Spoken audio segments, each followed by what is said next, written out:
जय हिंद साथियों, स्वागत है आपका self study classes with Sumit Jain YouTube channel और दोस्तों ऐप में।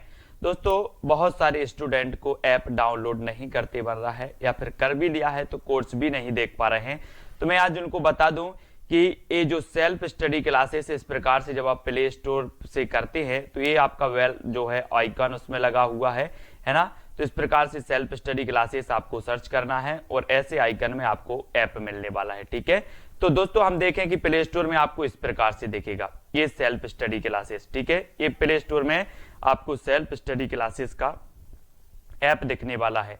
ठीक है, ये इमेज उसमें डली है, ये आइकन, ये लोगो उसमें डला है। ठीक है, अब दोस्तों इसको इंस्टॉल करना है, यहां से आप इंस्टॉल करेंगे। ठीक है, अब इंस्टॉल करेंगे तो वहां पर आपको नंबर मांगेगा, जीमेल नंबर मांगेगा, तो आपको ओटीपी आएगा, तो आप रजिस्टर करके आगे बढ़ेंगे। ठीक दोस्तों, आज का वीडियो हिंदी साहित्य का स्टार्ट हो चुका है और आज हम हिंदी साहित्य में बहुत सारे महत्वपूर्ण प्रश्नों पर चर्चा करने वाले हैं। रोज अपनी क्लास होती है रात्रि 9 बजे और सुबह 9:30 बजे। ठीक है, सुबह 9:30 बजे ट्रिकी वीडियो आता है और रात्रि 9 बजे हम टेस्ट सीरीज करते हैं। ठीक है, तो जो भी साथी अभी तक व्हाट्सएप ग्रुप से नहीं जुड़े हैं 9098609291 इस व्हाट्सएप ग्रुप से आपको जुड़ना है और वीडियो को लाइक और शेयर अवश्य करना है। ठीक है, तो स्टार्ट करेंगे दोस्तों आज का ये वीडियो। आंसू काव्य के रचनाकार कौन है? आंसू के बताना है आपको। सुमित्रा नंदन पंत हैं, सूर्यकांत त्रिपाठी निराला साहब हैं, या फिर जयशंकर प्रसाद या मैत्रीशरण गुप्त जी हैं। तो आपका राइट आंसर क्या हो जाएगा? आंसू काव्य की रचनाकार बताना है, यानी कि 130 का उत्तर बताना है। और बिल्कुल सही आंसर होगा कौन सा? जयशंकर प्रसाद, है ना। आंसू काव्य जो है वो किसका है? जयशंकर प्रसाद जी का है। और ये छायावाद के क्या माने जाते हैं? मधुराज यादव जी भी ज्वाइन बटन से जुड़ चुके हैं, धन्यवाद, है ना। आंसू काव्य के जो रचनाकार हैं जयशंकर प्रसाद हैं और सुमित्रानंदन पंत जी, सूर्यकांत त्रिपाठी निराला जी, ये तीनों ही छायावाद के आधार स्तंभ हैं। मैत्रीशरण दोस्तों आपको पता है कि ये जो है राष्ट्र कवि हैं, दद्दा इनका उपनाम है ना। दद्दा और मधोप ये तो मैं कई बार बता चुका हूं, आपको रट भी गया होगा। ठीक है, और आंसू काव्य के रचनाकार हैं जयशंकर प्रसाद और छायावाद के प्रवर्तक भी इलाचंद्र जोशी ने इन्हें माना है। ठीक है, तो ये चीज भी आपको याद रखनी है।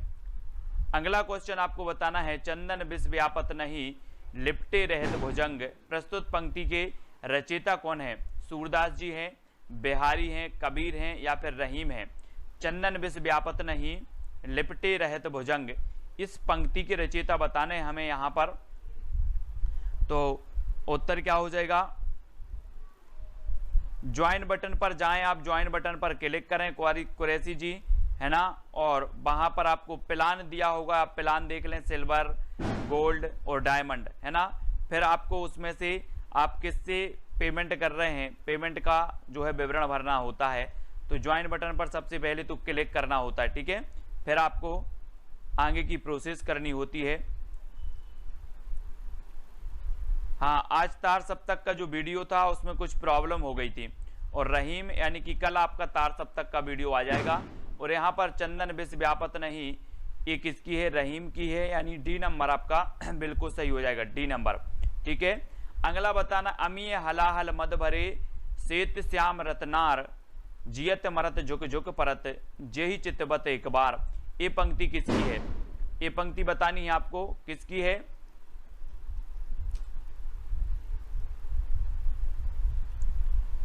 अमीय हलाहल मद भरे, बहुत ही बढ़िया पंक्ति है, कई बार पूछी भी गई है। तो ये पंक्ति किसकी हो जाएगी? आलम साहब की है, बिहारी की है, मतीराम या फिर रसलीन की है? एटीएम कार्ड से हो जाएगा, एटीएम से। और प्रश्न क्रमांक आपको पता है, अमीय हलाहल मद भरे यानी कि रसलीन, रसलीन यानी कि जो बी नंबर है वो आपका बिल्कुल सही हो जाएगा। ठीक है, अब इसको कैसे याद करोगे दोस्तों? याद करने की सिर्फ ट्रिक बता रहा हूं, ठीक है, मैं अर्थ नहीं बता रहा हूं। अमीय, अमीय से आप लेंगे कि अमीय से अपन बोलते हैं ना आम, है ना, आम। और आम में क्या होता है? रस होता है, रस। आम में क्या होता है? रस होता है, तो रसलीन, है ना। अमीय हलाहल मद भरे, इस प्रकार से हमें ट्रिक भी देख लेना है, याद भी कर लेना है ना। अगला है, जब जब होए धर्म की हानि बाड़े असुर अधम अभिमानी प्रस्तुत पंक्ति के रचयिता कौन है?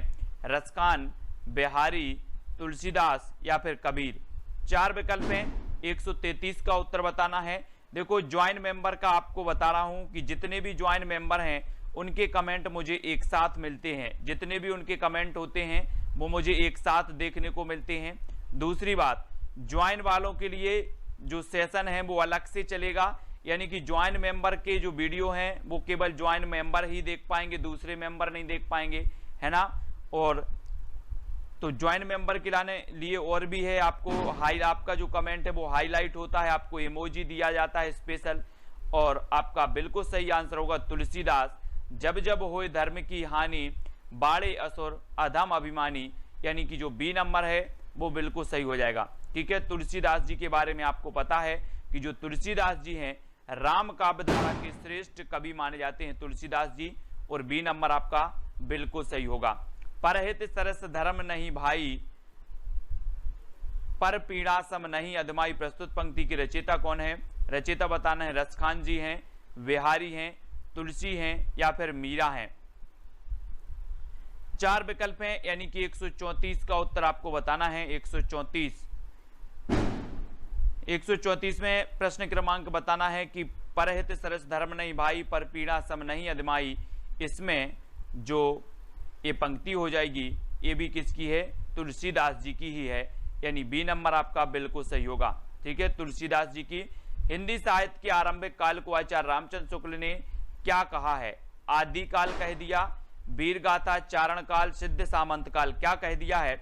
और दोस्तों जो विवेक शंकर की बुक मैंने आपको बताई थी वो अवेलेबल हो गई है ऑनलाइन, है ना। ऑनलाइन जो है अवेलेबल है, तो ऑनलाइन आप लोग खरीद सकते हैं किसकी? विवेक शंकर की बुक को। ठीक है, तो हिंदी साहित्य के आरंभिक काल को आचार्य रामचंद्र शुक्ल ने जो नाम दिया वो नाम दिया वीरगाथा काल। आदिकाल जो नाम दिया गया हजारी प्रसाद द्वारा, चारण काल जो नाम दिया गया राम कुमार वर्मा ग्रियर्सन द्वारा, और सिद्ध सामंत काल राहुल सांकृत्यायन द्वारा दिया गया। ठीक है, तो हिंदी साहित्य के आरंभिक काल को आचार्य रामचंद्र शुक्ल ने कहा है, तो वीरगाथा काल यानी कि जो सी नंबर है वो बिल्कुल सही हो जाएगा। ठीक है, सी नंबर। और अगला है वीरगाथा काल का कवि कौन सा नहीं है? अब वीरगाथा काल के कवि तो आप सभी को पता है, सारे कवि पता हैं, आप गणपति शालिभद्र सूरी से लेकर आप चंद्रबरदाई तक सारे के सारे कवि आपको पता है। और आपका बिल्कुल सही आंसर क्या हो जाएगा? वीरगाथा काल के जो कवि नहीं है, जैसे आपने पढ़ा था कि जो नामदेव है, नामदेव ये भक्ति काल के माने जाते हैं, मधुकर हैं, जगनेक हैं, यानी कि आपका उत्तर बी नंबर बिल्कुल सही हो जाएगा। ठीक है, बी नंबर बिल्कुल सही होगा। तो नामदेव ये वीरगाथा काल के कवि नहीं है और बी नंबर बिल्कुल सही है।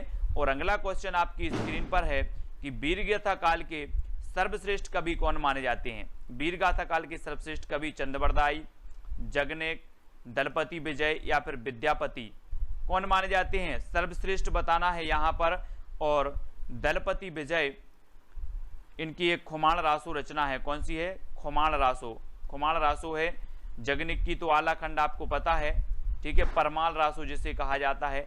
विद्यापति की 3 प्रमुख रचनाएं कौन सी हैं? पदलता, पताका। चंद्रबरदाई की तो पृथ्वीराज रासो आपको पता ही है। ठीक है, तो वीरगाथा काल की सर्वश्रेष्ठ जो रचना मानी जाती है, वो कवि माने जाते हैं, वो चंद्रबरदाई माने जाते हैं, यानी आपका उत्तर होगा ए नंबर। और चंद्रबरदाई का जो महाकाव्य है वो कौन सा है? पृथ्वीराज रासो है।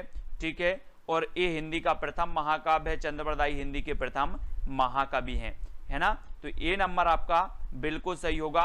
और अगला क्वेश्चन है पृथ्वीराज रासो की रचनाकार कौन है? दोस्तों पृथ्वीराज रासो के रचनाकार तो अधिकांश लोगों को पता है ना। जयदेव हैं, जगनेक हैं, चंद्रबरदाई हैं, विद्यापति हैं। ये 4 विकल्प हैं और 4 में से आपको पता है कि पृथ्वीराज रासो चंद्रबरदाई जी का ग्रंथ है ना। और बी नंबर आपका बिल्कुल सही हो जाएगा। अधिकांश लोगों को पता है, लेकिन आपसे पूछा जाता है दोस्तों कि कबीर की भाषा क्या थी? कबीर की भाषा क्या थी ये बतानी है। ब्रज थी, कन्नौजी थी, खड़ी थी या फिर सादुक्कड़ी थी? कौन सी थी? कबीरदास की जो भाषा थी वो भाषा कौन सी थी? यानी कि प्रश्न क्रमांक 139 का उत्तर बताना है। और दोस्तों ये सादुक्कड़ी भाषा किसने कहा है? कबीरदास की भाषा को सादुक्कड़ी भाषा किसने कहा है? कबीरदास जी की जो भाषा मानी जाती है वो सादुक्कड़ी मानी जाती है, लेकिन इसे सादुक्कड़ी किसने कहा?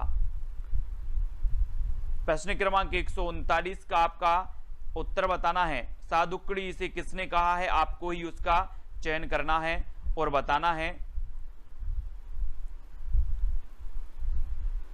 तब आपका बिल्कुल सही आंसर क्या होगा? नयन जो देखा कमल सा निर्मल नीर शरीर, हसत जो देखा हंस बा दसन ज्योति नग हीर। ये पंक्ति किसकी है? बहुत ही बढ़िया पंक्ति है। ये पंक्ति आपको बतानी है तुलसीदास जी की है, जायसी की है, जयशंकर प्रसाद जी की या कबीरदास जी। बहुत ही बढ़िया पंक्ति है, आपको बताना है। नयन जो देखा कमल सा निर्मल नीर शरीर, हसत जो देखा हंस बा दसन ज्योति नग हीर। हाँ, वेरी गुड।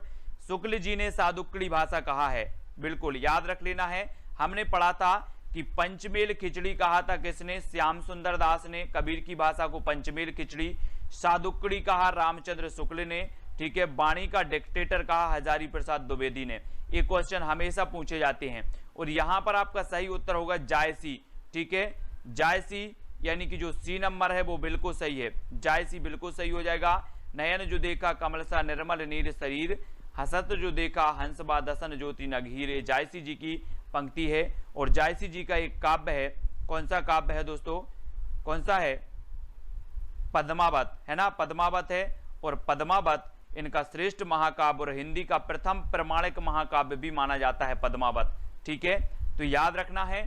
शिवा बावनी के रचनाकार कौन माने जाते हैं? शिवा बावनी, पद्माकर, केशवदास, भूषण या फिर जगनेक। प्रश्न क्रमांक 141 का उत्तर हमें बताना है। शिवा बावनी की रचनाकार, बहुत ही बढ़िया है दोस्तों ये रचना। और इस रचना के जो रचनाकार माने जाते हैं वो माने जाते हैं कौन? भूषण जी, है ना। शिवा बावनी ये भूषण की रचना है। और रीति काल में एकमात्र ऐसा वीर रस का कवि था भूषण, जिसका उपनाम कहीं कहीं मनीराम, कुछ विद्वान मनीराम भी मानते हैं और कुछ विद्वान घनश्याम भी मानते हैं ना, घनश्याम। तो कुछ घनश्याम तो कुछ मनीराम, है ना। तो ये शिवा बावनी की रचनाकार भूषण जी माने जाते हैं, यानी बी नंबर आपका बिल्कुल सही हो जाएगा। छत्रसाल दशक भी इन्हीं की रचना है, भूषण जी की। नर की और नर नील की गति ये की कर जोए, जे तो नीचे हे चले ते तो ऊंचो होए। इस पंक्ति के जो रचयिता हैं वो कौन है? और आपको पता है दोस्तों, वो कवि रीति सिद्ध काव्यधारा का कवि है ना, रीति सिद्ध काव्यधारा का कवि है। और उसकी एक रचना है बिहारी सतसई, है ना, बिहारी सतसई। और विश्व में सबसे ज्यादा यानी कि दूसरे नंबर पर जो सबसे ज्यादा टीका लिखी गई वो बिहारी सतसई की लिखी गई, ठीक है। तो ये चीज आपको याद रख लेना है। और बिहारी सतसई में 713 दोहे मिलते हैं कहीं कहीं और 719 दोहे भी मिलते हैं। और नर की और नर नील की ये जो पंक्ति है वो बिहारी लाल की है। बिहारी यानी कि जो आपका सी नंबर है वो बिल्कुल सही हो जाएगा, ठीक है। सी नंबर आपका सही हो जाएगा। अगला आपको बताना है कि सकीबे मुझसे कहकर जाते, प्रस्तुत पंक्तियों के रचयिता कौन है? सकीबे मुझसे कहकर जाते अज्ञेय की है ना, हरियोध की है, या फिर मैथिली शरण गुप्त की, या फिर जयशंकर प्रसाद। दोस्तों आपने यशोधरा खंड काव्य पढ़ा होगा। यशोधरा खंड काव्य होते हुए भी ये महाकाव्य की श्रेणी में आता है, लेकिन ये खंड काव्य है यशोधरा। और यशोधरा में हम पंक्ति पढ़ते हैं कि सखी बे मुझसे कहकर जाते, सखी बे मुझसे कहकर जाते। और आपकी जो विकल्प नंबर होगा क्या होगा? बी नंबर, यानी मैथिली शरण गुप्त। याद रख लेना, मैथिली शरण गुप्त जी की ये पंक्ति है। और गुप्त जी का उपनाम मैं आपको हमेशा रटवा रहा हूं, मधोप और दद्दा, दद्दा भी इन्हें कहा जाता था। जयशंकर प्रसाद को क्या कहा जाता था? कलाधर, है ना। और ये दोस्तों अयोध्या से उपाध्याय हरियोध, हरियोध इनका अयोध्या से उपाध्याय का उपनाम है। अज्ञेय, सचिदानंद, हीरानंद बादशाह इनका उपनाम है, ठीक है। तो ये उपनाम का वीडियो मैंने आपको दिया है, ट्रिकी वीडियो दिया है, तो वो ट्रिकी वीडियो भी आपको देख लेना है। उपनाम वाला, कवियों के उपनाम हमेशा पूछे जाते हैं। हिंदी कविता को छंदों की परिधि से मुक्त कराने वाले थे तो कौन थे? हिंदी कविता को छंदों की परिधि से मुक्त कराने वाले बताना है। और दोस्तों आपको पता होगा कि जो छंद मुक्त रचना थी निराला जी की, वो कौन सी थी? छंद मुक्त रचना वो कौन सी थी? छंद मुक्त रचना थी तो वो थी दोस्तों आपकी जूही की कली, है ना, जूही की कली, जूही की कली याद रख लेना है। ये छंद मुक्त रचना थी किसकी, निराला की। तो कविता को छंदों की पर्दी से मुक्त कराने वाले हैं तो वो कौन है, निराला जी। और निराला जी के बारे में रक्षाबंधन की मैंने आपको कहानी ही बनाई थी। इन्होंने कहा था कि हम जैसे फक्कड़ को कौन भाई बनाएगा, सूर्यकांत त्रिपाठी निराला। सरोज स्मृति, इन्होंने लंबा शोक गीत लिखा है, सरोज स्मृति, ये भी आपको याद रखनी है, सूर्यकांत त्रिपाठी निराला। और दोस्तों इन्हें क्रांतिकारी कवि भी कहा जाता है निराला जी को, तो इनके बारे में याद रख लेना है निराला जी के बारे में। और तितली किसकी रचना है, तितली बतानी है, तितली किसकी रचना है, जयशंकर प्रसाद की, श्याम सुंदर दास, आचार्य रामचंद्र शुक्ल, आचार्य महावीर प्रसाद द्विवेदी। तो प्रश्न क्रमांक 145 तितली, बहुत ही बढ़िया है ये रचना। तो आपका राइट आंसर क्या हो जाएगा दोस्तों, तितली के बारे में आपको बताना है। और तितली एक किसकी रचना है। और जो भी साथी अभी तक व्हाट्सएप ग्रुप से नहीं जुड़ पाए हैं वो 9098609291 ये व्हाट्सएप ग्रुप का नंबर है, तो व्हाट्सएप ग्रुप से आपको जरूर जुड़ना है, ठीक है। 9098609291 व्हाट्सएप ग्रुप से जुड़ना है। और तितली ये जयशंकर प्रसाद जी की है, जयशंकर प्रसाद, यानी कि आपका जो ए नंबर है वो बिल्कुल सही होगा, प्रसाद जी का, है ना। इनके नाटक हम पढ़ लेते हैं, सज्जन है, राजश्री है ना, कल्याणी है, और बहुत सारे नाटक हैं इनके, नाटक तो हमें याद रख लेना है। हाँ, कंकाल, तितली और इरावती, कंकाल, तितली और इरावती ये इनके उपन्यास हैं, बहुत बढ़िया। किसके उपन्यास हैं, ये उपन्यास हैं प्रसाद जी के, कंकाल, तितली और इरावती, इनको याद रखेंगे। और अतीत के चलचित्र के रचयिता कौन है, अतीत के चलचित्र, हाँ बताना है, अतीत के चलचित्र रचनाकार कौन है। और दोस्तों आपको बताना है कि कंकाल, तितली और इरावती में जो अधूरा उपन्यास है वो कौन सा है, जयशंकर प्रसाद जी का। इन तीनों में से बताना अधूरा उपन्यास कौन सा है। और अतीत के चलचित्र ये जो रचना है ये किसकी है, मैंने आपको पढ़ाया था, याद करवाया था, क्या करवाया था कि अतीत के गर्त से आपको कौन निकालेंगी, कौन निकालेंगी, महादेवी जी, महादेवी जी निकालेंगी। तो महादेवी वर्मा, अतीत के चलचित्र यानी कि महादेवी वर्मा। और सी नंबर आपका यहाँ पर बिल्कुल सही हो जाएगा, ठीक है। हाँ, इरावती अधूरा है, अंकुर जी, वेरी गुड। इरावती क्या है, अधूरा उपन्यास है जयशंकर प्रसाद जी का, इरावती। तो इरावती को याद रखना है। और अगला क्वेश्चन है आपका, पल्लव की रचयिता कौन है, पल्लव, पल्लव बताना है दोस्तों। छायावाद का मैनिफेस्टो इसे कहा जाता है, छायावाद का घोषणा पत्र इसे कहा जाता है। पल्लव को एक कई बार रचना पूछी गई है। और सुमित्रा नंदन ये पंत की है, निराला की है, जयशंकर प्रसाद की है, या फिर महादेवी वर्मा की है। तो आपका राइट आंसर क्या हो जाएगा, कमलेश पाल जी, पल्लव की रचयिता।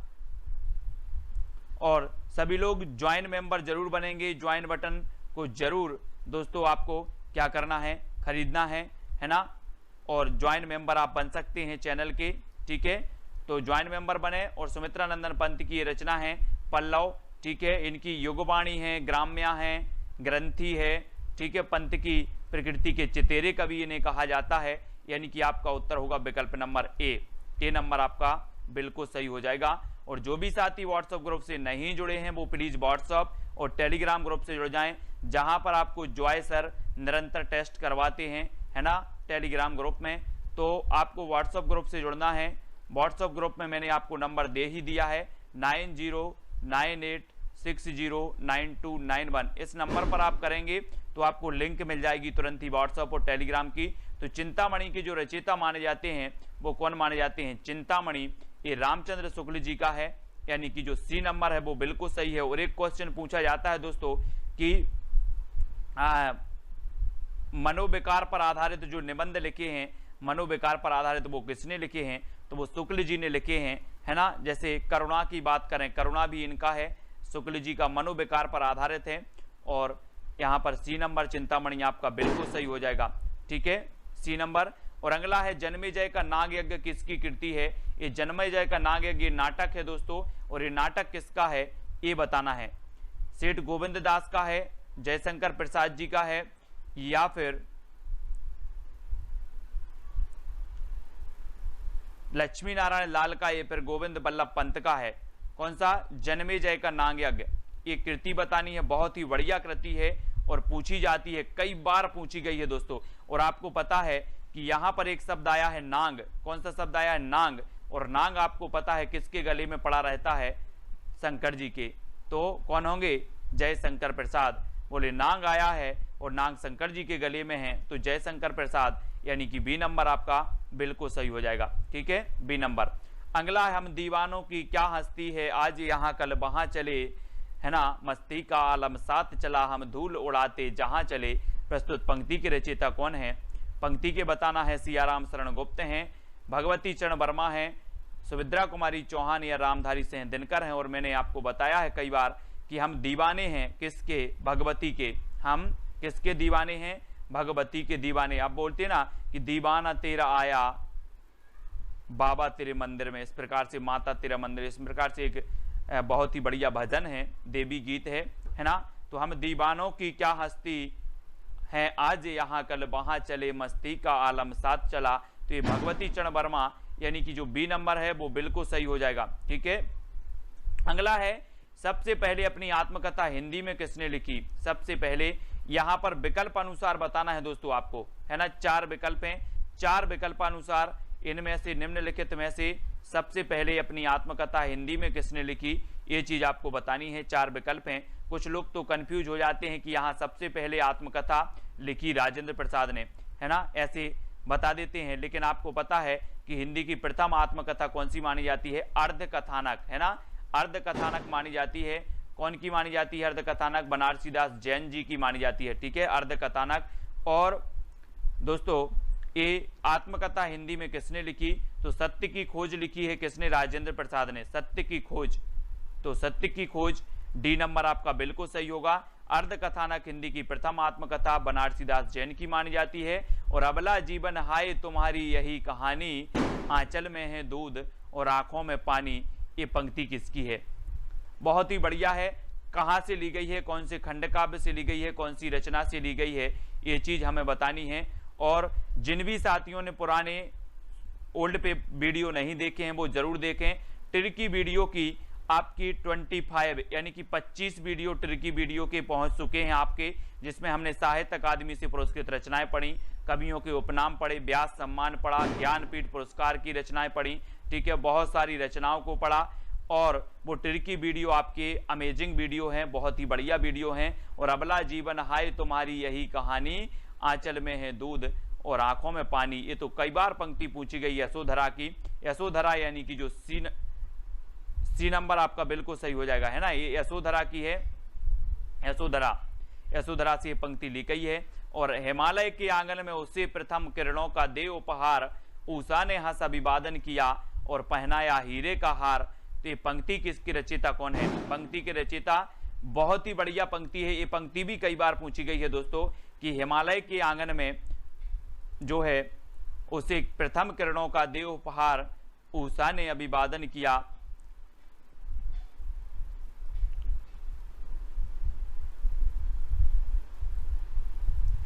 तो 153 और 153 का आपका बिल्कुल सही आंसर जो हो जाएगा वो हो जाएगा कौन सा? जयशंकर प्रसाद। हिमालय के आंगन में उषा प्रथम किरणों का दे उपहार। हिमालय आया है दोस्तों, हिमालय पर्वत, ऐसे ही कैलाश पर्वत था, हिमालय पर्वत, कैलाश पर्वत, है ना। और कैलाश पर्वत पे जाकर कौन बैठ गए थे? शंकर जी तपस्या करने बैठ गए थे। तो हिमालय पर्वत आ रही है, हिमालय की बात आ रही है, कैलाश पर्वत और हिमालय पर्वत ये पर्वत हैं। और शंकर जी बैठ गए थे, तो ये शंकर जी प्रसाद, जयशंकर प्रसाद का होगा। आलवार भक्तों की संख्या बतानी है, यानी कि 154 का उत्तर बताना है दोस्तों। आपको पता है, मैंने आपको बताया था कि रामानंद के शिष्य 12, है ना। आलवार भक्तों की संख्या भी कितनी आप बता देना, है ना। और साकेत में जो आपके ग्रंथ है, साकेत में जो आपके सर्ग हैं वो भी आपके 12 हैं, है ना। और 12 बार आ रहा है, तो यहां पर भी 12 आया है, 12 को कर दो 12, तो क्या हो जाएगा? 12। आलवार भक्तों की संख्या 12, यानी कि बी नंबर बिल्कुल सही हो जाएगा। ठीक है, बार आया है और बार आ रहा है, और बार मतलब 12। ठीक है, 12 है आलवार भक्तों की संख्या। याद रखेंगे। भक्ति का सर्वप्रथम उल्लेख कहाँ मिलता है दोस्तों? भक्ति का वेदों में मिलता है, सूक्त में मिलता है, उपनिषद में मिलता है, या इनमें से कोई नहीं? कहां पर मिलता है भक्ति का? सब सर्वप्रथम उल्लेख बताना है और आपने तो वेद तो आपने पढ़े हैं, वेद 4 वेद होते हैं, ऋग्वेद सबसे प्राचीन वेद माना जाता है ना, सभी लोगों ने पढ़े हैं। और भक्ति का जो सर्वप्रथम उल्लेख मिलता है तो वो मिलता है उपनिषद में। कहाँ पर मिलता है? उपनिषद, यानी कि जो आपका बी नंबर है उपनिषद बिल्कुल सही हो जाएगा। भक्ति का उल्लेख मिलता है आपका उपनिषद में, ठीक है, बी नंबर बिल्कुल सही है। नेक्स्ट है संत काव्यधारा को ज्ञानाश्रयी किस विद्वान ने कहा? बहुत ही बढ़िया प्रश्न है दोस्तों। आप सभी लोगों ने पढ़ा है कि संत काव्यधारा जो है, जिन्हें ज्ञानाश्रयी शाखा भी कहा जाता है, भक्ति काल की एक काव्यधारा है, ठीक है। और एक काव्यधारा को जो ज्ञानाश्रयी शाखा कहा है तो वो किसने कहा है, ये चीज बतानी है। यानी कि प्रश्न क्रमांक 156 का उत्तर बताना है। 4 विकल्प हैं, 4 आलोचक हैं थे, और चारों में से आपका जो उत्तर जा रहा है वो क्या जा रहा है कि आचार्य रामचंद्र शुक्ल, इन्होंने ज्ञानाश्रयी शाखा कहा दोस्तों इसे, ठीक है। और ये नंबर आपका बिल्कुल सही होगा। संत काव्यधारा को ज्ञानाश्रयी कहने वाले जो विद्वान थे वो थे शुक्ल जी। संत शब्द को सतसाम्य किसने माना है? संत शब्द को सतसाम्य मानने वाले जो विद्वान थे वो कौन थे? डॉक्टर पीताम्बरनाथ बर्थवाल थे, आचार्य शुक्ल थे, डॉक्टर नगेंद्र थे, या परमेश्वर चतुर्वेदी थे? कौन थे संत शब्द को सतसाम्य मानने वाले? बहुत ही बढ़िया प्रश्न है। और संत शब्द को सतसाम्य मान लिया, और वो माना है किसने? परमेश्वर चतुर्वेदी ने सतसाम्य माना संत शब्द को। और दोस्तों हम क्या मान लेते हैं? संतों को परमेश्वर की उपमा दे देते हैं, और परमेश्वर चतुर्वेदी आपका डी नंबर बिल्कुल सही हो जाएगा, ठीक है, डी नंबर सही होगा। पीताम्बर, डॉक्टर पीताम्बरनाथ बर्थवाल के अनुसार गोरखनाथ के ग्रंथों की संख्या कितनी है? यानी कि 58। डॉक्टर पीताम्बरनाथ बर्थवाल के अनुसार गोरखनाथ के ग्रंथों की संख्या बतानी है। 12 है, 14 है, 13 है, या फिर 12 है। आपने पढ़ा होगा दोस्तों कि जो आपका नाथ पंथ था, नाथ पंथ, और नाथ पंथ के जो प्रवर्तक माने जाते हैं मतेंद्र नाथ माने जाते हैं, और प्रमुख जो माने जाते हैं गोरखनाथ माने जाते हैं मतेंद्र नाथ के। मच्छेंद्र नाथ, मतेंद्र नाथ, ये उन्हीं के उपनाम हैं। और मच्छेंद्र नाथ के जो शिष्य थे वो गोरखनाथ थे, ठीक है। और गोरखनाथ के जो ग्रंथों की संख्या मानी वो कितनी मानी है? 14 मानी है। किसने? पीताम्बर नाथ बर्थवाल साहब ने 14 मानी है। यानी कि आपका उत्तर क्या हो जाएगा? विकल्प नंबर सी या फिर सा नंबर बिल्कुल सही हो जाएगा, ठीक है। अगला क्वेश्चन है हठ योग दर्शन की व्याख्या इनमें से किसने की है? हठ योग दर्शन की गोरखनाथ ने की है, सरहपा ने की है, लुईपा ने की है, इनमें से कुछ किसी ने भी नहीं की। हठ योग दर्शन की व्याख्या करने वाले जो विद्वान हैं वो कौन है? 4 में से चयन करना है। सभी लोग लाइक जरूर करेंगे।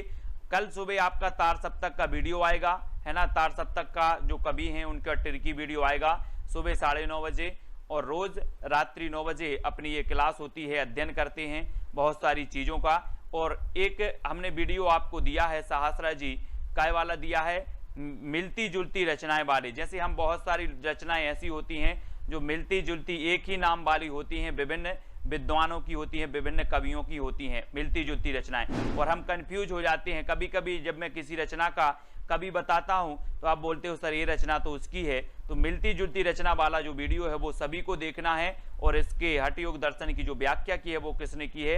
गोरखनाथ ने की है। यानी कि जो ए नंबर है वो बिल्कुल सही हो जाएगा, ठीक है। आचार्य हजारी प्रसाद द्विवेदी ने नाथ संप्रदाय की सबसे बड़ी कमजोरी क्या मानी है? हठ योग मानी है ना। पत्नी के प्रति अनादर माना है, गृहस्थ धर्म के प्रति अनादर माना है, या क्या माना है? प्रश्न क्रमांक 160 का आंसर आपको बताना है। आचार्य हजारी प्रसाद द्विवेदी ने नाथ संप्रदाय की सबसे बड़ी कमजोरी जो मानी है वो मानी है गृहस्थ धर्म के प्रति अनादर। गृहस्थ धर्म के प्रति अनादर यानी सी नंबर बिल्कुल सही हो जाएगा। मधुराज जी, एस जी, सहस्रा जी ये ज्वाइंट मेंबर हैं हमारे, है ना। और गृहस्थ धर्म के प्रति अनादर आपका बिल्कुल सही है। जायसी की रचना पद्मावत को मसनबी शैली में किसने माना है? दोस्तों बहुत ही बढ़िया है। पद्मावत ये मलिक मोहम्मद जायसी जी का महाकाव्य है ना, अवधी भाषा का है। और मसनबी शैली में जो मानने वाले विद्वान हैं वो कौन है? नगेंद्र ने माना है, शुक्ल ने माना है, विजय देव नारायण शाही ने माना है, या फिर हजारी प्रसाद द्विवेदी ने माना है? तो किसने माना है? जायसी की रचना पद्मावत को मसनवी शैली में जो मानने वाले विद्वान हैं वो कौन है? मसनवी शैली में, और मसनवी शैली में माना है किसने? शुक्ल जी ने। आचार्य रामचंद्र शुक्ल ने पद्मावत की जो शैली माना है वो मसनवी शैली, और ये अवधी भाषा का महाकाव्य है। ठीक है, याद रख लेना, हिंदी का प्रथम प्रमाणिक महाकाव्य भी यही माना जाता है, पद्मावत। ठीक है, तो ये चीज भी याद रखनी है। कबीर की रचनाओं के संकलनकर्ता कौन है? कबीर की रचनाओं के संकलनकर्ता धर्मदास हैं, नाभादास हैं, श्याम सुंदर दास हैं, या इनमें से कोई नहीं है? बहुत ही बढ़िया प्रश्न है दोस्तों। और यहाँ पर हम पढ़ते हैं कि जो नाभादास जी हैं, नाभादास जी, इनकी एक रचना है भक्तमाल, जो आपकी हमेशा पूछी जाती है, कई बार पूछी जाती है। ठीक है, भक्तमाल नाभादास की रचना है। और कबीर की रचनाओं के जो संकलनकर्ता माने जाते हैं वो कौन माने जाते हैं? धर्मदास। धर्मदास यानी कि आपका जो आ नंबर है वो बिल्कुल सही हो जाएगा। धर्मदास कबीर की रचनाओं के संकलनकर्ता माने जाते हैं। ए नंबर बिल्कुल सही है। किस प्रकार की भक्ति का संबंध विशिष्टाद्वैत से है? विशिष्टाद्वैत से बताना है। विशिष्टाद्वैत बाद के जो प्रवर्तक माने जाते हैं वो कौन माने जाते हैं दोस्तों? विशिष्ट हैं कौन? रामानुजाचार्य। रामानुजाचार्य माने जाते हैं, है ना, विशिष्टाद्वैत के और श्री संप्रदाय के। और मैंने संप्रदाय भी आपको याद करवाए हैं, दर्शन भी याद करवाए हैं, सिद्धांत भी याद करवाए हैं, तो वीडियो जरूर देख लेना। और किस प्रकार की भक्ति का संबंध विशिष्टाद्वैत से है? तो विशिष्टाद्वैत से जो संबंध है दोस्तों वो दास भाव, दास भाव यानी कि आपका बी नंबर है वो बिल्कुल सही हो जाएगा। और हम पढ़ लेते हैं कि दास भाव, है ना, दास भाव की जो भक्ति है, दास भाव की भक्ति, वो दास भाव की जो भक्ति है वो तुलसीदास जी की है ना, तुलसीदास जी की है। और सखा भाव की जो भक्ति है, सखा भाव की, ये सूरदास जी की है। और माधुर भाव की जो भक्ति है वो मीराबाई की है। ये भक्तियां भी कई बार पूछी गई हैं, मीराबाई की माधुर, है ना, तुलसीदास की दास भाव और सूरदास की सखा भाव की, है ना। याद रखना, रीति मुक्त कवि कौन नहीं है? रीति मुक्त कवि बताना। रीति मुक्त, रीति सिद्ध और रीतिबद्ध, बिहारी, ठाकुर, बोधा या फिर घनानंद, इनमें से चार में से बताना है कि रीति मुक्त कवि कौन नहीं है। प्रश्न क्रमांक 164 है और 164 का आपका बिल्कुल सही है कि जो ठाकुर हैं, बोधा हैं, घनानंद हैं, ये तो सभी रीति मुक्त हैं, लेकिन बिहारी रीति सिद्ध काव्यधारा के कवि हैं। और यानी कि एक नंबर आपका बिल्कुल सही हो जाएगा, ए नंबर आपका बिल्कुल सही हो जाएगा। ठीक है, बिहारी जी। और रीति काल को कलाकाल किसने कहा है? बहुत ही बढ़िया प्रश्न है। कलाकाल जो कहने वाले हैं वो कौन है? है ना, श्रृंगार काल तो मैंने आपको बताया था कि विश्व में लोग श्रृंगार करते हैं, विश्व के लोग श्रृंगार करते हैं, तो विश्वनाथ त्रिपाठी ने श्रृंगार काल कहा, है ना। और दोस्तों जो कलाकाल कहा वो किसने कहा है? तो याद रख लेना है किसने कहा है, जल्दी बताओ। कलाकाल कहा है भागीरथ मिश्र ने। भागीरथ मिश्र यानी कि जो आपका विकल्प नंबर बी है वो बिल्कुल सही होगा। ठीक है। और अलंकृत काल किसने कहा है? अलंकृत काल मिश्र बंधुओं ने। अलंकृत काल मिश्र बंधुओं ने। श्रृंगार काल विश्वनाथ ने, है ना। और कला काल कहा भागीरथ मिश्र ने, यानी कि जो बी नंबर है वो बिल्कुल सही हो जाएगा। ठीक है, मिश्र साहब ने, है ना, इसे कला काल कहा। बी नंबर बिल्कुल सही है, राइट आंसर है। और अगला क्वेश्चन है अखरावट किसकी रचना है? अखरावट, है ना, अखरावट बताना है। अखरावट, पद्मावत, ये रचनाएं हैं, तो वो रचनाएं किसकी हैं, है ना। और ये रचनाएं मानी जाती हैं दोस्तों किसकी? मलिक मोहम्मद जायसी साहब। जायसी यानी कि जो विकल्प नंबर 1 आपका बिल्कुल सही हो जाएगा। और जायसी सूफी काव्यधारा के प्रमुख कवि माने जाते हैं और अखरावट इन्हीं की रचना है, ये चीज भी याद रखनी है। ठीक है, सूरदास जी कृष्ण काव्यधारा के प्रमुख, तुलसीदास जी राम काव्यधारा के प्रमुख, कबीर संत काव्यधारा के प्रमुख और जायसी सूफी काव्यधारा के प्रमुख, ये तीनों ही शाखाएं चली दोस्तों किसमें? भक्ति काल में। और अखरावट रचना आपसे पूछी गई तो अखरावट आपने बता दी कि सर ये तो जायसी जी की है, यानी कि ये नंबर आपका बिल्कुल सही हो जाएगा। अपनी रचना में समुद्र का वर्णन करने वाले एकमात्र कवि कौन है? बहुत ही बढ़िया प्रश्न है। अपनी रचनाओं में समुद्र का वर्णन करने वाले एकमात्र कवि कौन है? कबीरदास जी, तुलसीदास जी, जायसी या फिर सूरदास जी। मोस्ट इंपॉर्टेंट आईएमपी क्वेश्चन है प्रदीप जी, है ना, कंचन जी। प्रश्न क्रमांक 167 का जो उत्तर आपका सही होगा वो होगा जायसी। अपनी रचना में समुद्र का वर्णन करने वाले जो कवि माने जाते हैं वो माने जाते हैं जायसी। और बी नंबर आपका बिल्कुल सही हो जाएगा। वही भावना के क्षेत्र में रहस्यवाद है, ये कथन किसका है, ये चीज हमें बतानी है। 4 विकल्प हमारे सामने मौजूद हैं, ठीक है। तो सभी लोग वीडियो को लाइक कर देंगे, शेयर कर देंगे। और जो दर्शन के क्षेत्र में अद्वैत है, वही भावना के क्षेत्र में रहस्यवाद है, ये कथन किसका है, आचार्य शुक्ल जी का है, डॉक्टर नगेंद्र का है, आचार्य हजारी प्रसाद द्विवेदी का है, या फिर रामकुमार वर्मा का है। तो आपका राइट आंसर आपको बताना है 4 विकल्पों के माध्यम से। उत्तर क्या हो जाएगा? अपने ग्रुप में मैसेज चल रहा था, है ना, किसी ने विवेक शंकर की बुक के बहुत 4, 5, 6 प्रश्न डाले थे और बहुत ही बढ़िया बुक है, मैंने भी वो प्रश्न देखे थे, है ना। और YouTube में भी इस बुक का मैंने रिव्यू लिया और बुक का देखा, तो बहुत ही बढ़िया बुक है। इसमें सन भी दिए हैं, तो क्रमबद्ध अध्ययन भी आपका होगा, ठीक है। तो स्टार्ट करेंगे और आपका इसका सही उत्तर होगा डॉक्टर नगेंद्र। डॉक्टर नगेंद्र यानी कि जो आपका बी नंबर है वो बिल्कुल सही हो जाएगा, ठीक है। जो दर्शन के क्षेत्र में अद्वैत है, वही भावना के क्षेत्र में रहस्यवाद है, ये नगेंद्र जी की बहुत ही बढ़िया ये परिभाषा दी है, यानी बी नंबर आपका बिल्कुल सही हो जाएगा। दीपश्री जी, सहासरा जी, यश जी, ये हमारे ज्वाइंट मेंबर जुड़ चुके हैं, इनके लिए बहुत बहुत धन्यवाद। और जो भी साथी ज्वाइंट मेंबर बनना चाहते हैं चैनल के, वो ज्वाइंट मेंबर अवश्य बने, ठीक है। और जानकी मंगल की जो भाषा है वो क्या है, मैंने आपको बताई थी दोस्तों कि जहां पर मंगल आए और जहां पर राम आए, वो अवधी भाषा की रचनाएं हो जाती हैं तुलसीदास जी की। तुलसीदास जी की 12 प्रमाणिक रचनाएं मानी गई दोस्तों, है ना। और 12 में आपको जो मैंने आपको बताई थी, ट्रिक बताई थी कि कौन सी ब्रज भाषा में है, कौन सी अवधी भाषा में है, और यहां पर जानकी मंगल की पूछी गई, तो ये जानकी मंगल आया यानी कि आपकी कौन सी भाषा हो जाएगी, अवधी, यानी कि बी नंबर आपका बिल्कुल सही हो जाएगा, ठीक है। अलंकार पंचाशिका किसकी रचना है? बहुत ही बढ़िया प्रश्न है, मतीराम का, है ना, या फिर बोधा, घनानंद, आलम, ये किसकी रचना है दोस्तों? अलंकार पंचाशिका आपको बताना है। मधुराज जी ने गोल्ड प्लान खरीदा है, किसने? मधुराज जी ने। 3 प्लान है अपने, सबसे पहला सिल्वर प्लान है, ठीक है, जो 59 रुपए पे करके आपको ये सिल्वर प्लान खरीदना है। दूसरा आपका गोल्ड है जो आपको 159, और तीसरा है डायमंड जो आपको 299। तो आपको खरीदना है दोस्तों और ज्वाइन मेंबर बनना है, ठीक है। और अलंकार पंचाशिका यहां पर पूछा गया, तो मतीराम यानी कि जो आ नंबर है वो आपका बिल्कुल सही हो जाएगा। अलंकार पंचाशिका के जो रचनाकार हैं वो कौन है? मतीराम है ना। और आपकी मति यानी कि आपके भाव हमेशा होते हैं अलंकार करने के, अलंकार करने के, अलंकार पढ़ने के भाव होते कि नहीं होते? होते होंगे, मतीराम जी की है, ठीक है। रीतिकाल का कोई भी कभी भक्ति भावना से हीन नहीं है, हो भी नहीं सकता था, क्योंकि भक्ति उसके लिए मनोवैज्ञानिक आवश्यकता थी। उपरोक्त कथन किसका है? बहुत ही बढ़िया कथन है दोस्तों। रीति काल में रीतिबद्ध, रीति सिद्ध और रीति मुक्त काव्य धारा हमने पढ़ ली है, और रीति काल का कोई भी कभी भक्ति भावना से हीन नहीं है, हो भी नहीं सकता था, क्योंकि भक्ति उसके लिए मनोवैज्ञानिक आवश्यकता थी। उपरोक्त कथन किसका है?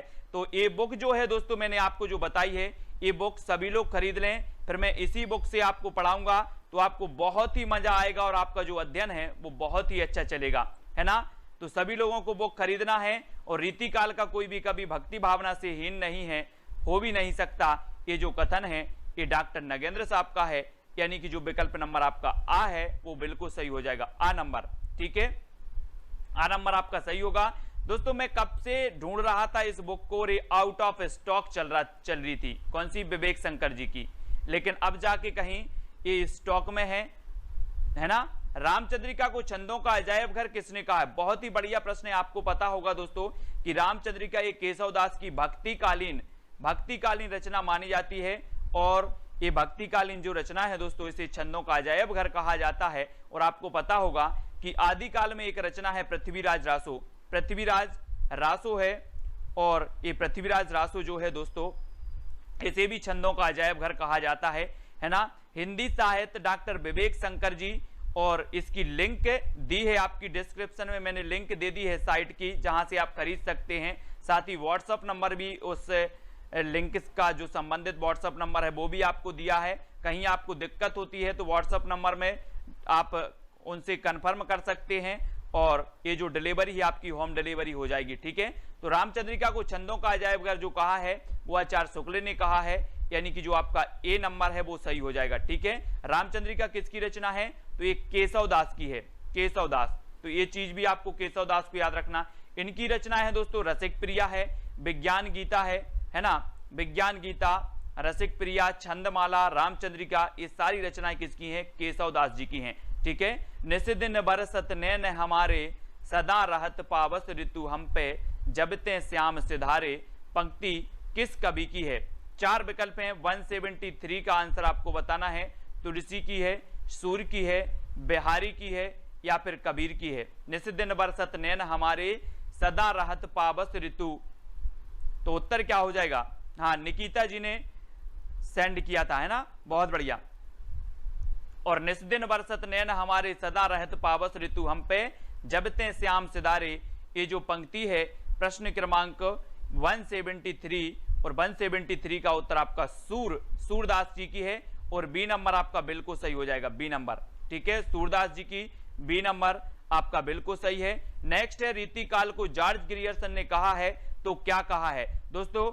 अब बाद में आप लोग नहीं बोलना सर बुक बताओ, मैंने आपको बुक बता दी है, पीजीटी के लिए भी और नेट के लिए भी, है ना, और आरपीएससी के लिए भी। ये बुक आपके लिए बहुत ही बढ़िया है, ऑथेंटिक है, प्रमाणिक बुक है। ठीक है, बुक का नाम है हिंदी साहित्य डॉक्टर विवेक शंकर। ठीक है, इसकी लिंक भी मैंने आपको साइट की नीचे दी है, और साथ ही व्हाट्सएप नंबर भी दे दिया है नीचे, तो आप खरीद सकते हैं। और रीतिकाल को जॉर्ज ग्रियर्सन ने कहा है, तो क्या कहा है, रीति काव्य। क्या कहा है, रीति काव्य, यानी कि जो आपका आ नंबर है वो बिल्कुल सही हो जाएगा। हमने पढ़ा है दोस्तों, क्या पढ़ा है कि रीतिकाल को श्रृंगार काल कहा किसने, विश्वनाथ ने। अलंकृत काल कहा मिश्र बंधुओं ने। वहीं रीति काव्य जो कहा वो किसने कहा, जॉर्ज ग्रियर्सन साहब ने कहा। यानी कि आपका जो उत्तर है वो आ नंबर बिल्कुल सही होगा। और जॉर्ज ग्रियर्सन के बारे में इनका एक ग्रंथ था, the modern vernacular literature of Hindustan, है ना, ये इनका एशियाटिक सोसाइटी ऑफ बंगाल के तत्वाधान में प्रकाशित हुआ था, the modern vernacular literature of Hindustan, है ना। तो एसजी, दीप प्रकाश जी, ये सारे जो हमारे मेंबर हैं, ज्वाइंट मेंबर हैं, वो अलग ही दिखते हैं, उनका तिरंगा जो है वो अलग ही लहराता है। रीति मुक्त कवियों की विशेषता नहीं है, तो वो कौन सी नहीं है, वियोग श्रृंगार का प्रयोग, दरबारी रुचियों की जगह लोक रुचि, अभिव्यक्ति की जगह अनुभूति, अलंकार प्रियता। रीति मुक्त कवियों की जो विशेषता नहीं है वो कौन सी नहीं है। प्रश्न क्रमांक 175 का उत्तर हमें बताना है, कौन सी नहीं है। हाँ, कलाकाल रमाशंकर शुक्ल रसाल ने कहा, कलाकाल, वेरी गुड। तो रीति मुक्त, रीतिबद्ध और रीति सिद्ध, ये काव्य धाराएं, 3 काव्य धाराएं थी दोस्तों रीति काल की, और इनकी जो विशेषता नहीं है वो कौन सी नहीं, रीति मुक्त की अलंकार प्रियता, यानी कि जो डी नंबर है वो सही हो जाएगा यहां पर, है ना, डी नंबर। अलंकार प्रियता इनकी जो है विशेषता नहीं है, और डी नंबर इनका बिल्कुल सही होगा। ठीक है, डी नंबर जिन्होंने भी बताया उनका आंसर बिल्कुल सही है। रीति संप्रदाय के जो प्रवर्तक थे वो कौन थे, आचार्य वामन थे, आनंद वर्धन थे, औचित्य थे या फिर भामह थे। रीति संप्रदाय के मैंने आपको कई बार याद करवाए हैं, सारे संप्रदाय याद करवा दिए हैं, बार बार मैंने आपको याद करवाए हैं कि ध्वनि संप्रदाय ये आनंद वर्धन का है, अलंकार संप्रदाय ये भामह जी का है, औचित्य संप्रदाय ये क्षेमेंद्र जी का है। तो रीति संप्रदाय किसका होगा, रीति संप्रदाय होगा वामन जी का, यानी कि आपका सही आंसर हो जाएगा विकल्प नंबर ए नंबर। ठीक है, ए नंबर आपका बिल्कुल सही है।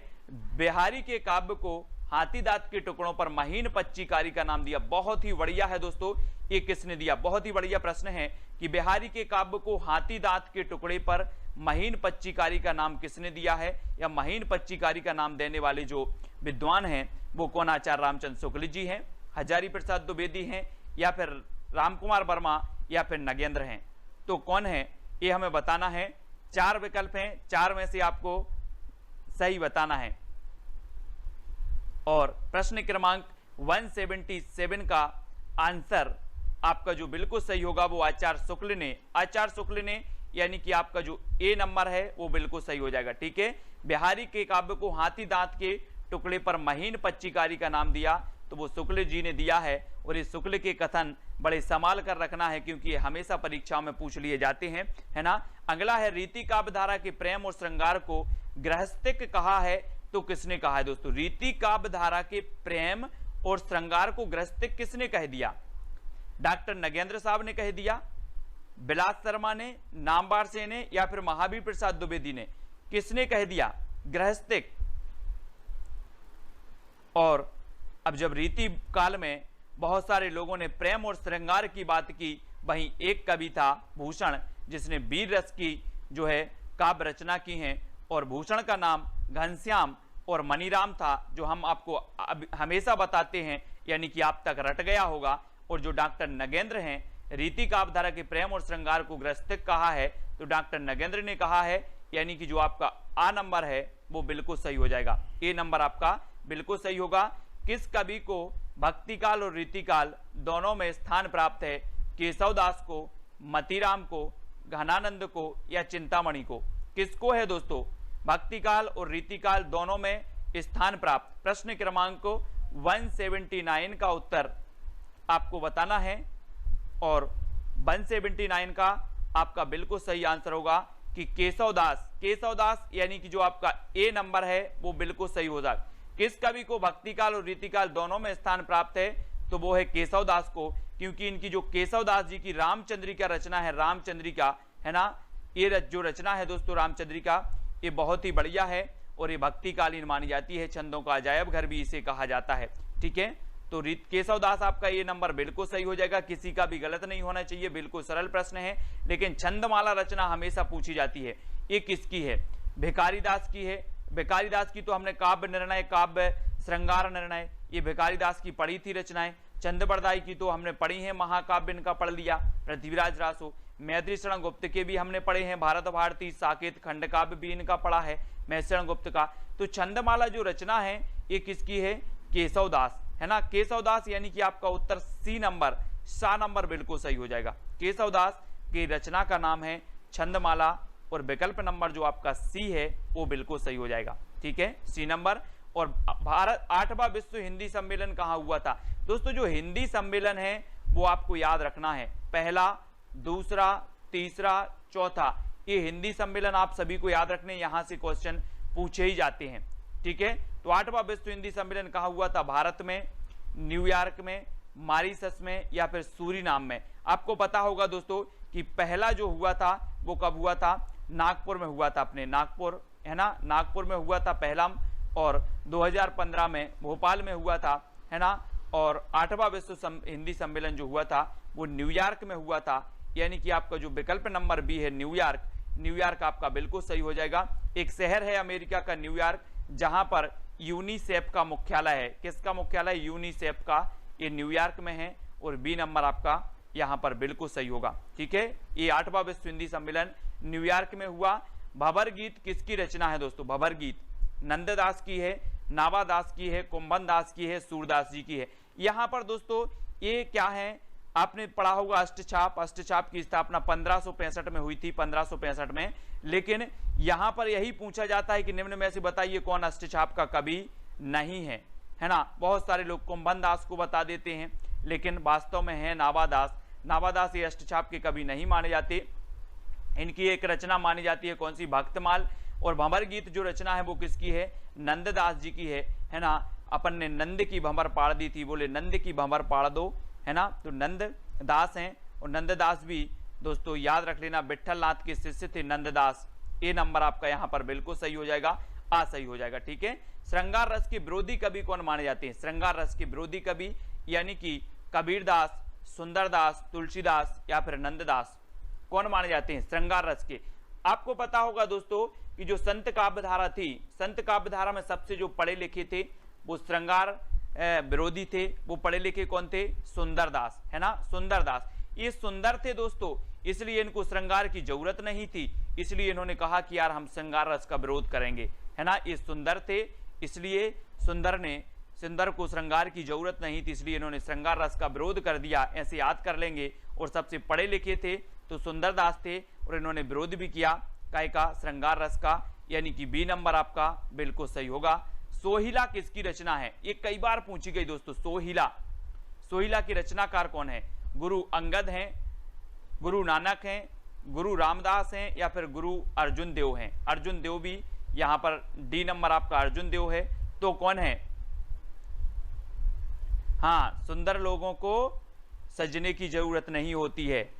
तो सोहिला की रचनाकार भी हमें लिखना है और सोहिला के रचनाकार आपके होंगे गुरु नानक। गुरु नानक यानी कि जो विकल्प नंबर आपके बी हैं वो बिल्कुल सही हो जाएगा। ये सिख संप्रदाय के प्रवर्तक माने जाते हैं और सिखों के प्रथम गुरु माने जाते हैं। गुरु गोविंद सिखों के 10वें गुरु माने जाते हैं और गुरु ग्रंथ साहिब का जो संकलन किया था वो गुरु अर्जुन देव ने किया था।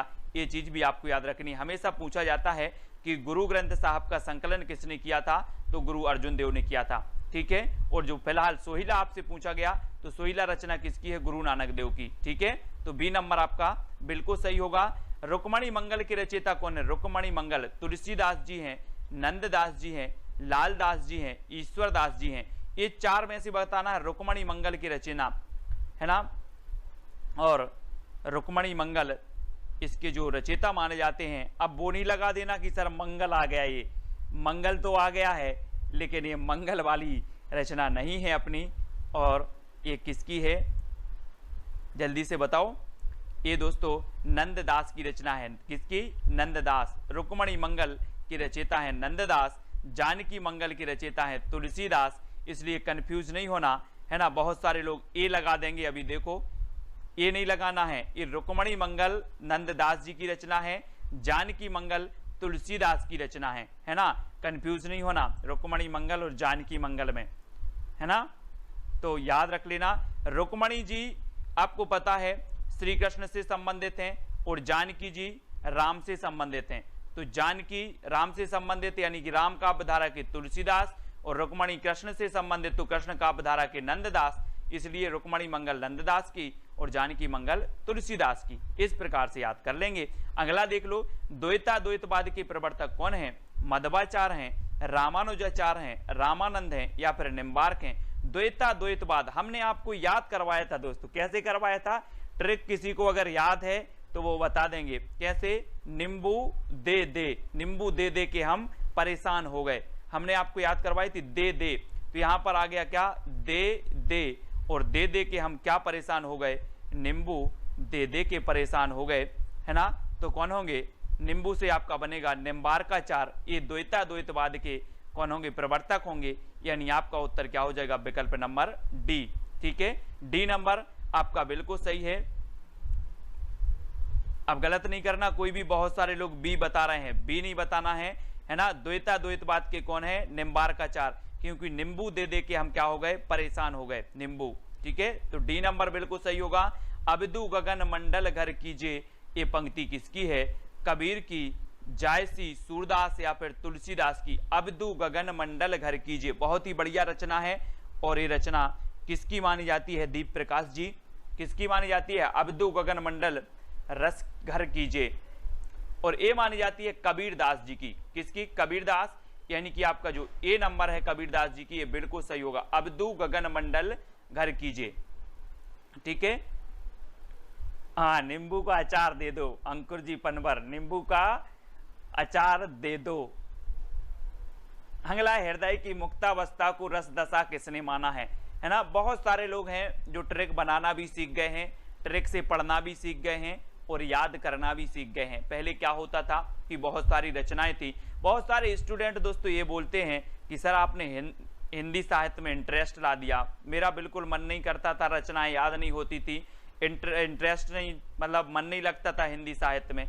लेकिन जब आपकी ट्रिक पढ़ी और आपका वीडियो देखा तो हिंदी साहित्य में इंटरेस्ट आ गया, हिंदी साहित्य अब अच्छा लगने लगा। पहले ऐसा लगता था कि कौन पढ़े हिंदी साहित्य में, बहुत रचनाएं हैं, बहुत कवि हैं, बहुत कुछ है, बहुत भारी सिलेबस है इसका।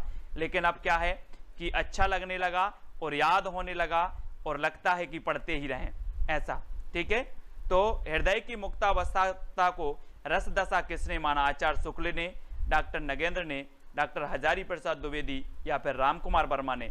तो हृदय की मुक्तावस्था को रस दशा, रस हम पढ़ते हैं दोस्तों कि जो 8 रस हैं, 8 रस माने भरत मुनि ने, 9वां रस जोड़ दिया शांत रस, फिर भक्ति रस, और फिर दोस्तों आपका वात्सल रस, वात्सल का चितेरा कवि सूरदास जी, है ना। तो यश जी, मधुराज जी, प्रदीप जी, है ना।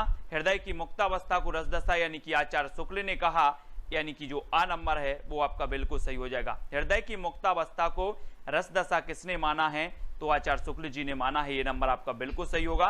पश्चिमी हिंदी की भाषा नहीं है तो क्या नहीं है दोस्तों। 189 का उत्तर बताना है दोस्तों। हिंदी साहित्य बहुत सारे लोग पढ़ते हैं, बहुत सारे स्टडी मटेरियल भी होता है, बहुत सारा चीज, लेकिन अगर आप इंटरेस्ट से पढ़ो, कुछ अलग पढ़ो, हटके पढ़ो, हंस के पढ़ो, मजाक करके पढ़ो, वो चीज आपको याद हो जाती है। आप थ्योरी पढ़ रहे हो, है ना, पढ़ते जा रहे हो तो आपको याद नहीं होता। अगर आप कुछ उसमें मिर्ची मसाला भरते हो तो आपको वो चीज हमेशा के लिए याद हो जाती है ना। अपने व्यवहारिक ज्ञान में जोड़ते हो, अपने पारिवारिक ज्ञान में जोड़ते हो, जहां पर हम रोज खेलते हैं, उछलते हैं, कूदते हैं, वो चीज आप स्टडी में करते हो तो निश्चित ही वो चीज याद हो जाती है। और पश्चिमी हिंदी का मैंने आपको याद करवाया था कि कानों के खड़ी बुंदेली ब्रजभान हरि के पास। कानों से आपका बन जाता है कन्नौजी, खड़ी से बन जाता है खड़ी बोली, ब्रज से बनता है ब्रज भाषा, बुंदेली से बुंदेली, हरी से हरियाणवी, और हरियाणवी को बांगरू भी कहा जाता है, खड़ी बोली को कोरबी भी कहा जाता है। इन सारी को लिखना है दोस्तों। और यहाँ पर नहीं है पूछा गया है तो आपको पता है कि जो अवधी है, अवधी ये पूर्वी हिंदी की भाषा है। और अवधी की मैंने आपको याद करवाई थी कि अब छत्तीसगढ़ी, अवधी, बघेली और छत्तीसगढ़ी, ये तीनों भाषाएं पूर्वी हिंदी की हैं, है ना। ये कोड भूल नहीं जाना, एक क्वेश्चन आपका हर एग्जाम में बनता है।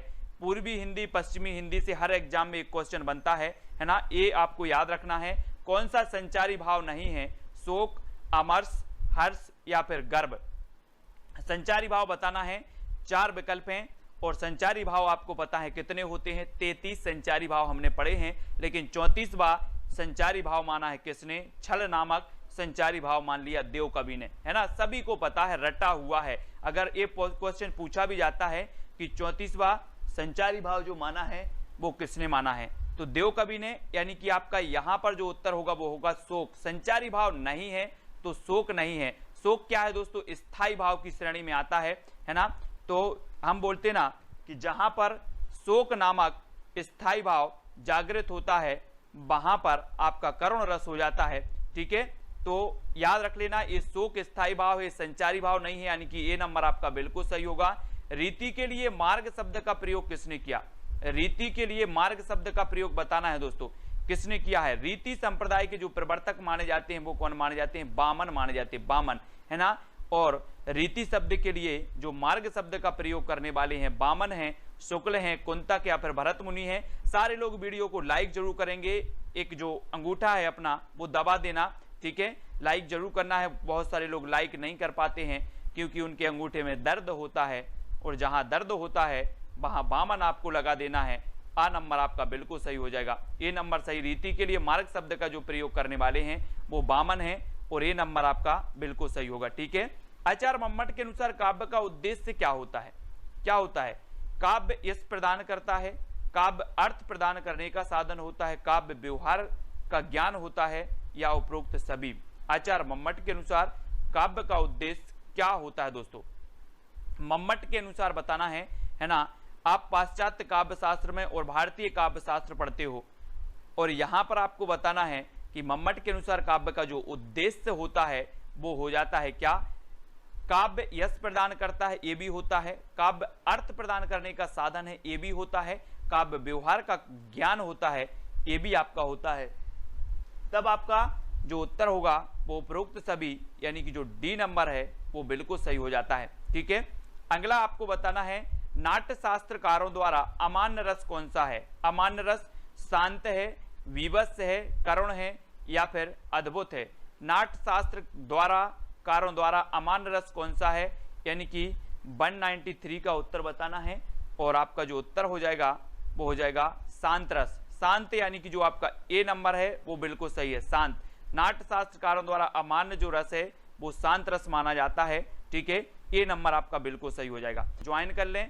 फर्स्ट आपका प्लान है सिल्वर प्लान। सिल्वर प्लान आपको 59 रुपये पे करने होंगे।